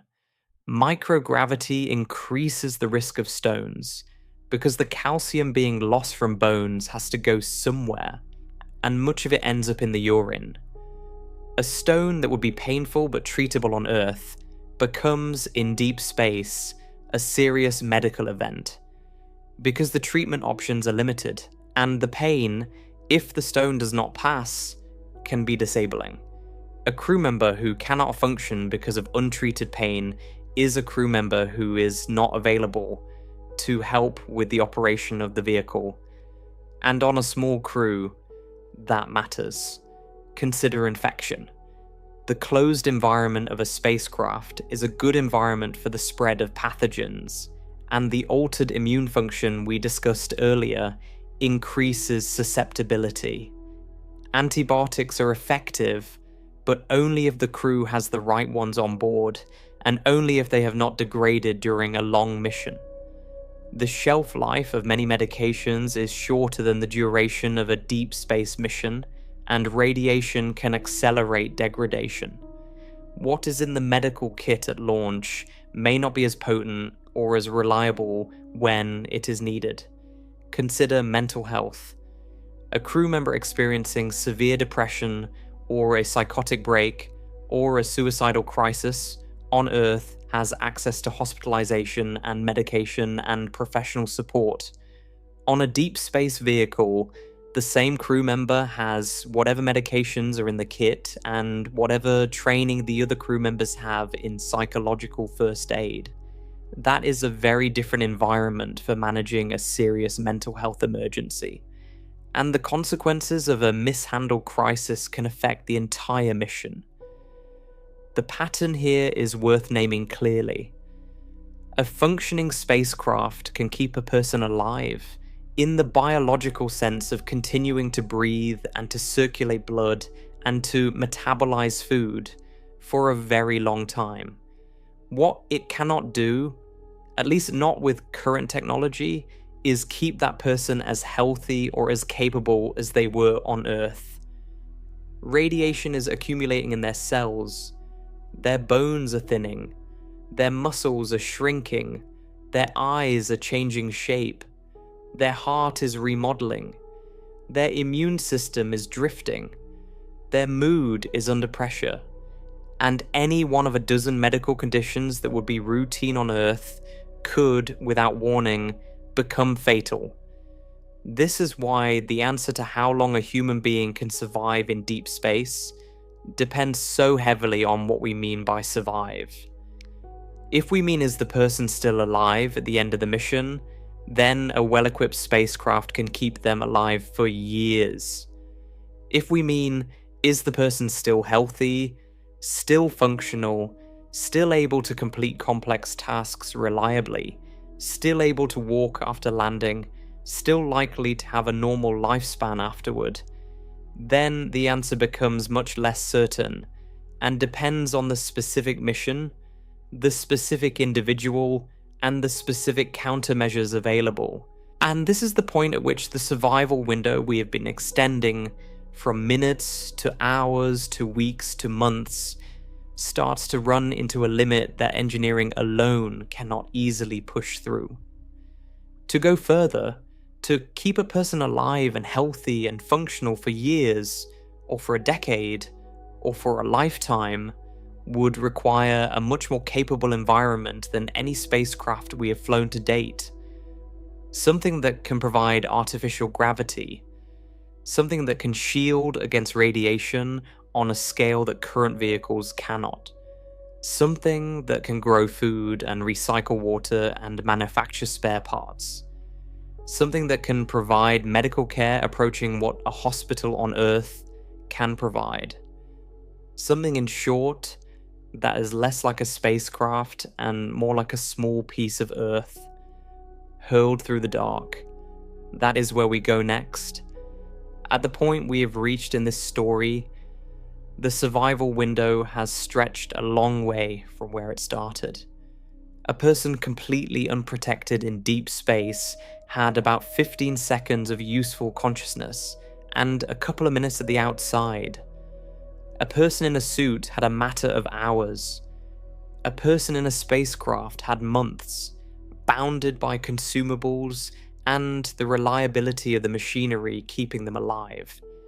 A person exposed to the slow accumulation of radiation and microgravity effects had a window that could stretch into a year or two before the biological costs began to compete with the engineering ones.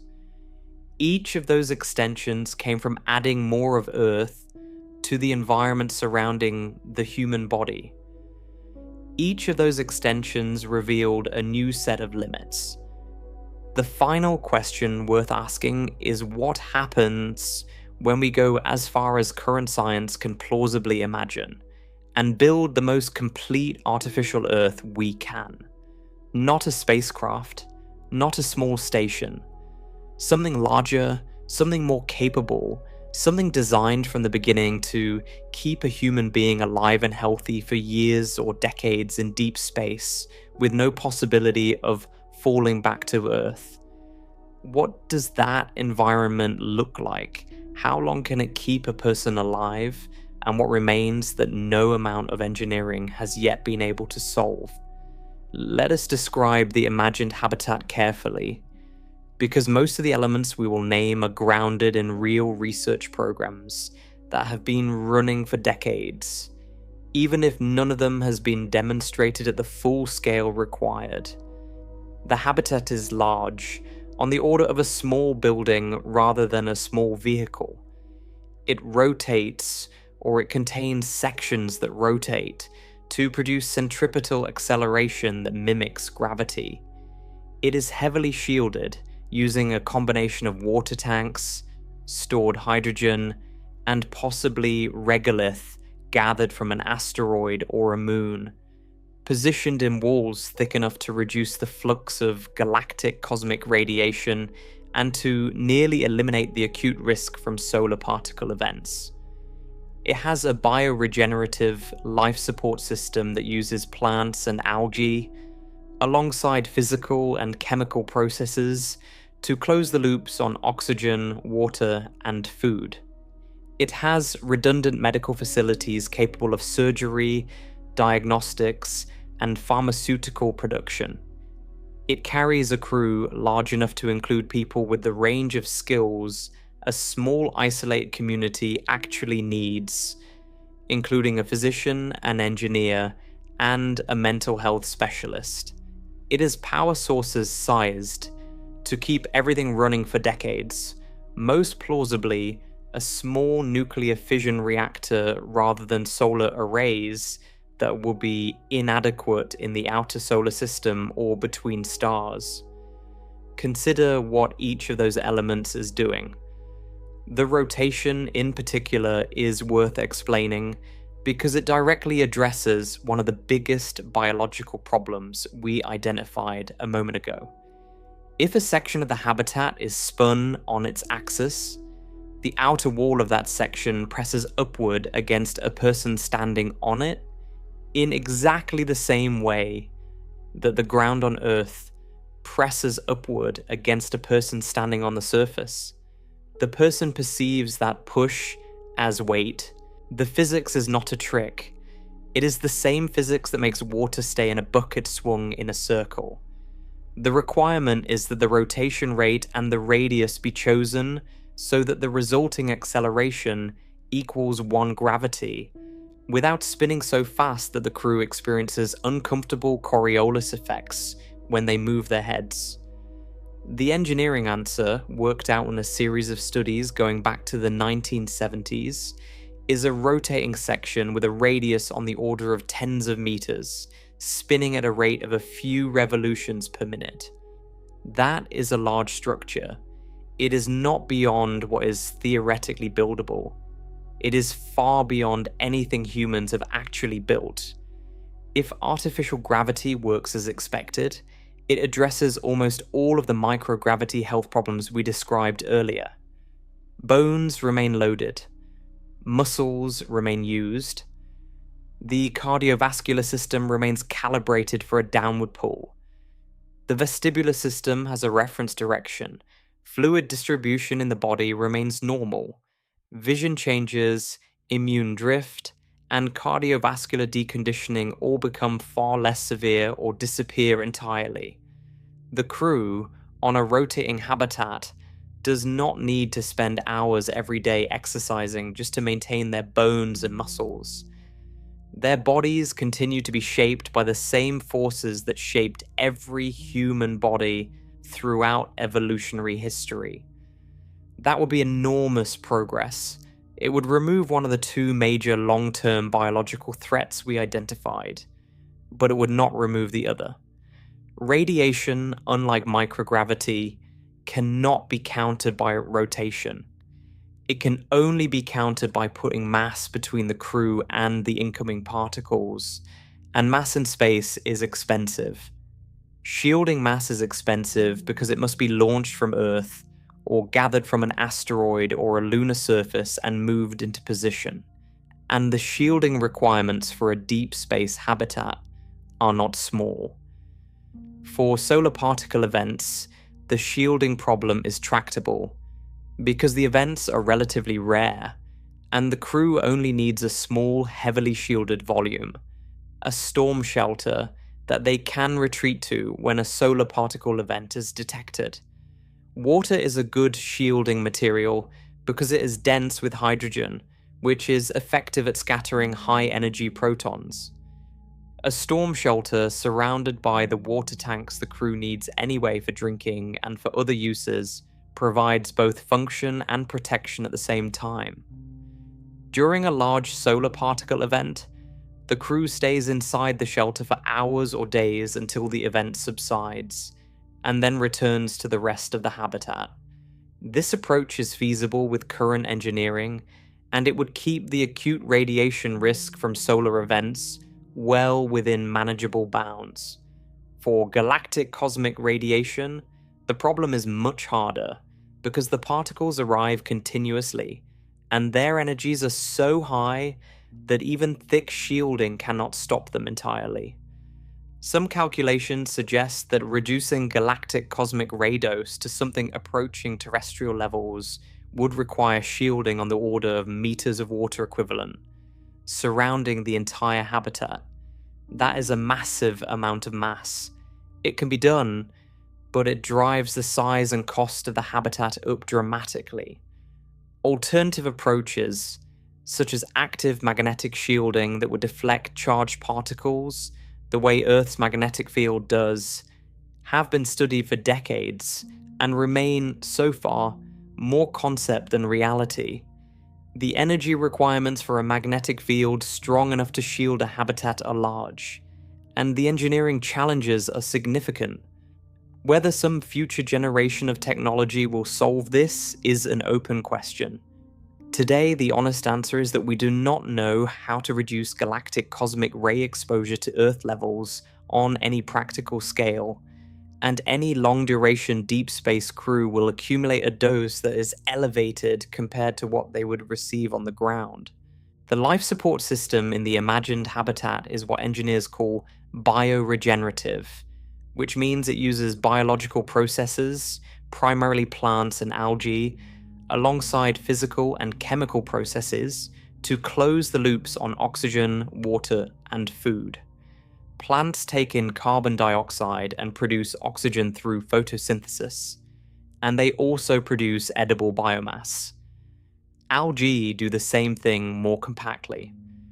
A habitat with a large enough growing area, combined with efficient recycling of water and waste, could in principle sustain a crew indefinitely without external resupply, using only sunlight or artificial light and the mass already on board.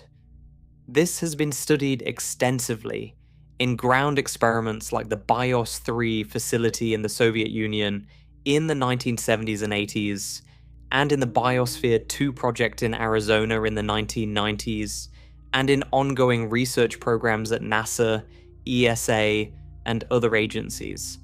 What those experiments have taught us is that closed-loop bioregenerative life support is possible, that it is difficult, and that it has failure modes of its own. Biosphere 2, in particular, ran into problems with unexpected atmospheric composition changes, plant disease, and the difficulty of balancing a small ecosystem containing multiple species. None of these problems is fundamental. All of them are solvable in principle.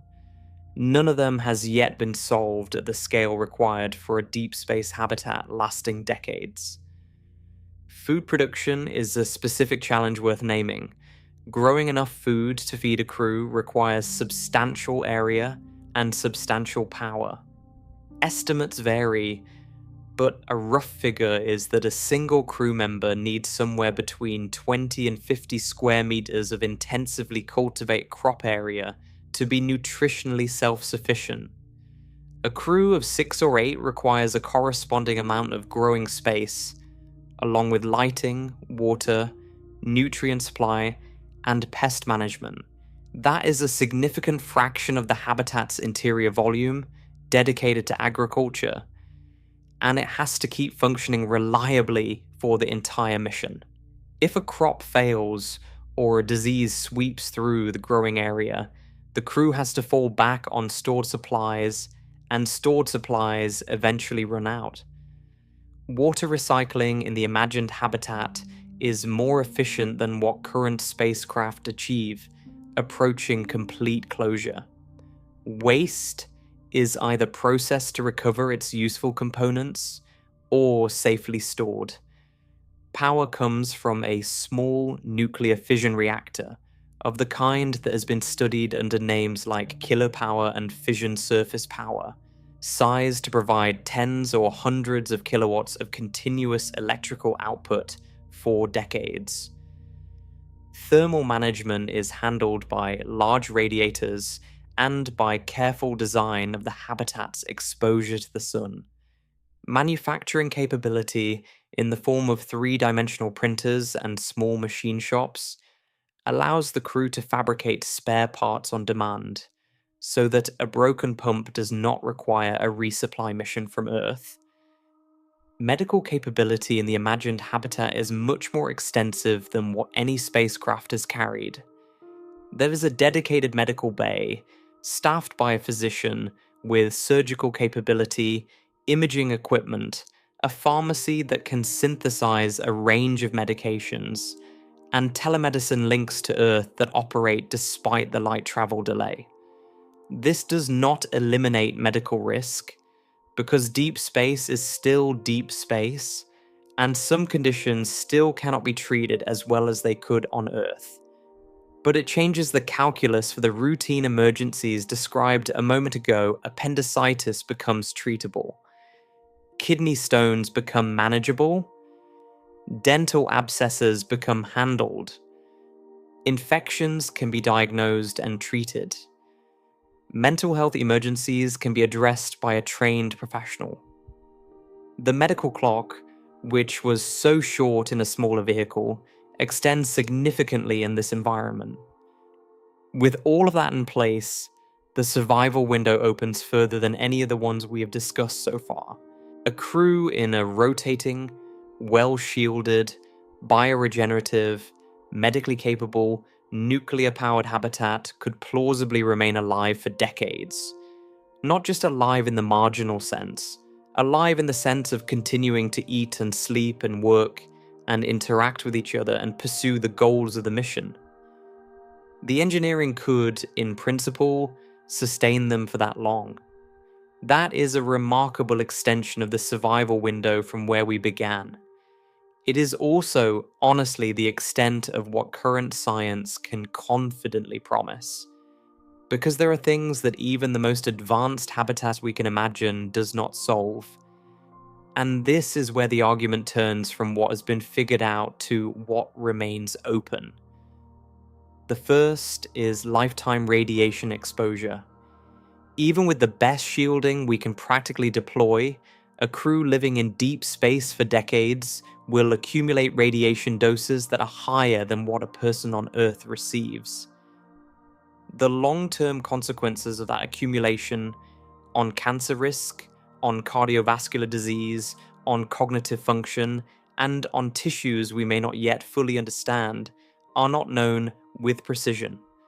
We have data from atomic bomb survivors, from radiation workers, from medical patients who have received therapeutic doses, and from astronauts who have flown long missions in low Earth orbit. What we do not have is data on human beings who have spent 20 or 30 years in the galactic cosmic ray environment of deep space, because no one has done that.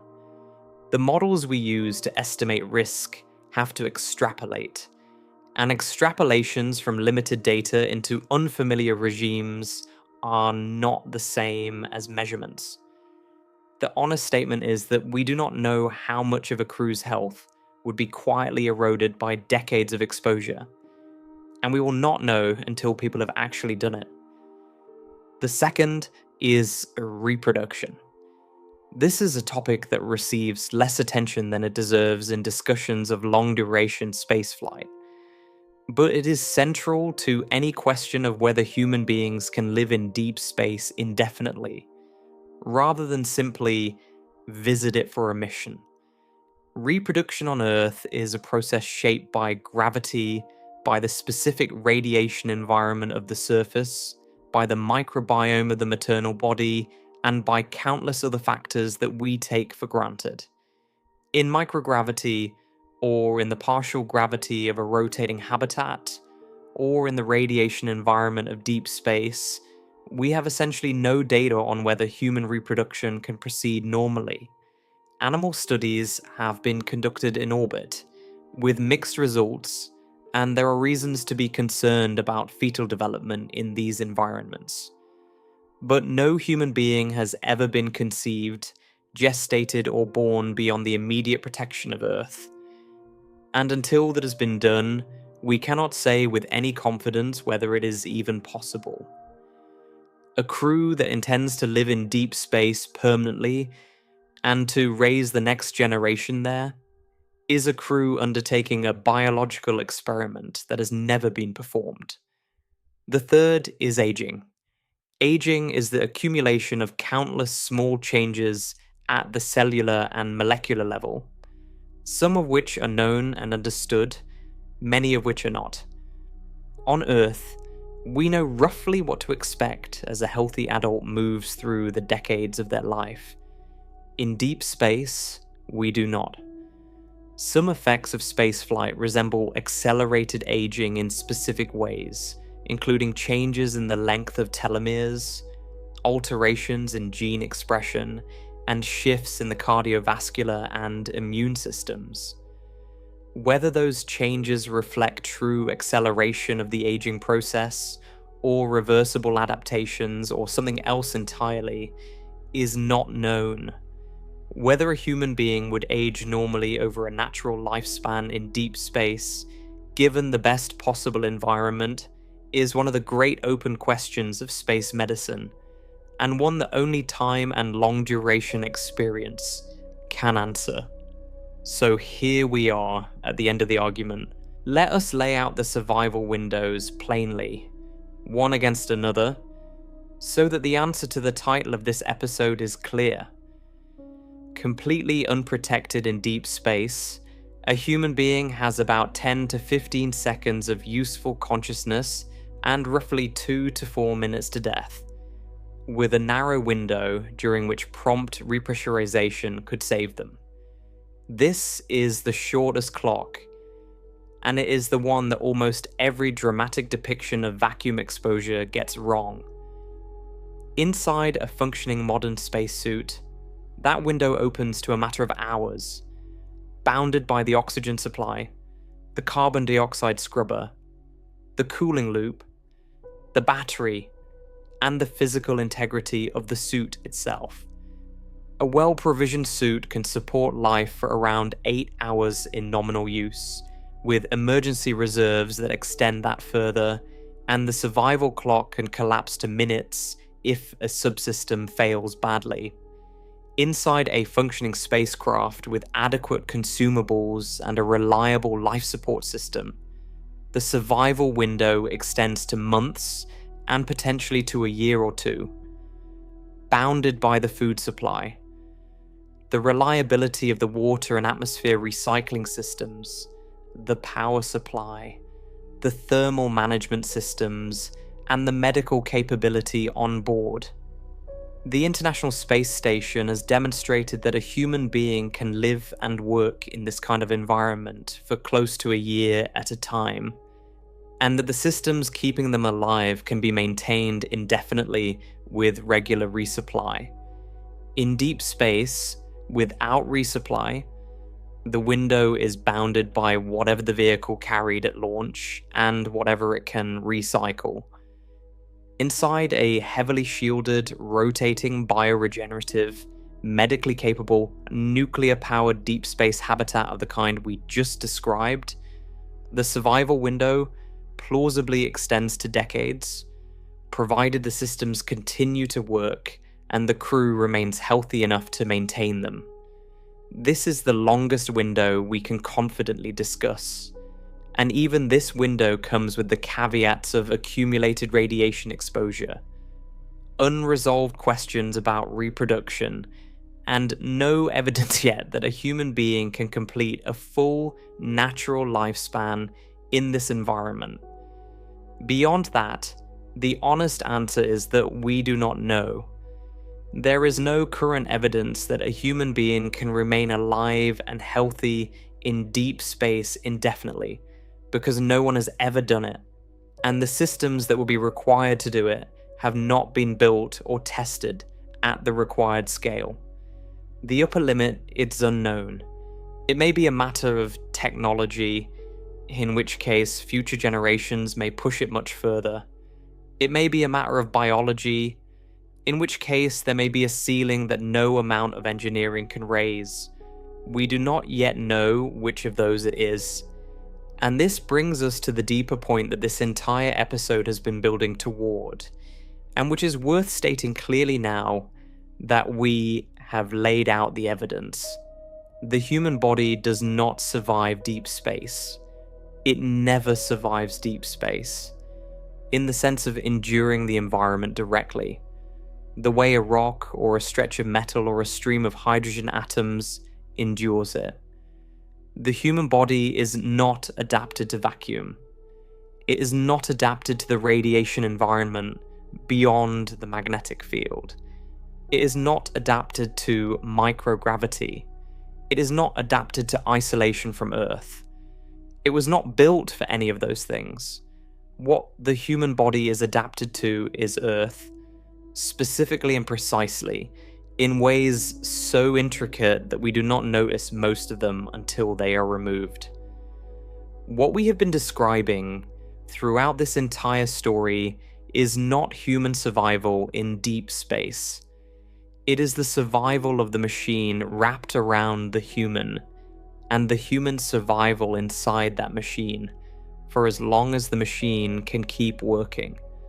The suit is a small machine. The spacecraft is a larger one. The habitat is larger still. Each one is a piece of manufactured Earth, carried into the cold, and each one succeeds only for as long as it can continue to perform the invisible work that Earth does automatically and for free. That work is enormous. The atmosphere pressing gently on your skin, delivering oxygen to every breath. The magnetic field deflecting most of the sun's charged particles. The atmosphere again, absorbing the ultraviolet and the highest energy cosmic rays. The gravity, loading the bones and the muscles, calibrating the heart and the vestibular system. The vast biological systems that provide food. The vast geological systems that filter and cycle water. The vast weather systems that regulate temperature. The presence of other people at conversational distances with no light travel delay. The knowledge that if something goes catastrophically wrong, help is not weeks or years away. All of that is what Earth provides. All of it. Without asking, without stopping, without any mechanism that a human being has to maintain. Take a human being off Earth, and every one of those services stops. A machine has to provide each of them, and the machine has to keep providing them second by second for as long as the person is alive. The pressure has to be held, the oxygen has to be generated, the carbon dioxide has to be scrubbed, the temperature has to be regulated, the water has to be recycled, the food has to be produced, the radiation has to be shielded against. The gravity, if we can manage it at all, has to be manufactured by spinning the habitat. The medical care has to be delivered by whoever is on board. Every second of survival out there in the dark is a second of manufactured Earth. Every heartbeat is a heartbeat in a room that had to be built and maintained by human hands and human machines, and would end, quickly or slowly, if those hands and those machines stop working. There is a strange inversion hidden in that fact, and it is worth naming before we close. On Earth, the human body is the fragile thing, and the planet is the reliable one. In deep space, the relationship reverses. The body remains what it always was, remarkably durable given the right conditions. It is the environment that becomes fragile, held together by pumps and valves and filters and lines of code, any one of which can fail. Survival out there is not a contest between a person and the vacuum. It is a contest between a machine and time, with a human being living inside the answer. That is why the question at the top of this episode does not have one number. A human being can survive in deep space for as little as 2 minutes and as long as decades. And the difference between those two answers is not a difference in the human being. It is a difference in the environment surrounding them. The unprotected human dies quickly because nothing is providing what Earth used to provide. The habitat human lives for decades because a great deal is providing what Earth used to provide, at enormous cost and complexity, and only imperfectly. Somewhere between those two extremes are all the intermediate cases we have discussed, and each of them is defined by exactly the same principle. Survival scales with the completeness of the artificial Earth wrapped around the person. The real question then, the one that hides behind the title of this episode, is not how long the human body can endure deep space. The human body cannot endure deep space at all, on its own. The real question is how long a machine can continue to supply everything the body evolved to receive automatically from the planet it came from. That question does not have a fixed answer either. It depends on the machine, on the materials, on the redundancy, on the crew's ability to maintain what they are inside of, and ultimately on the willingness of the machine's designers to keep pushing the limit further out. Every second of human survival in deep space is manufactured. Every breath is arranged.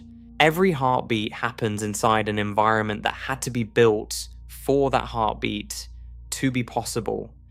Take away the environment and the answer collapses back to 2 minutes. Build the environment better and the answer opens into years and possibly decades.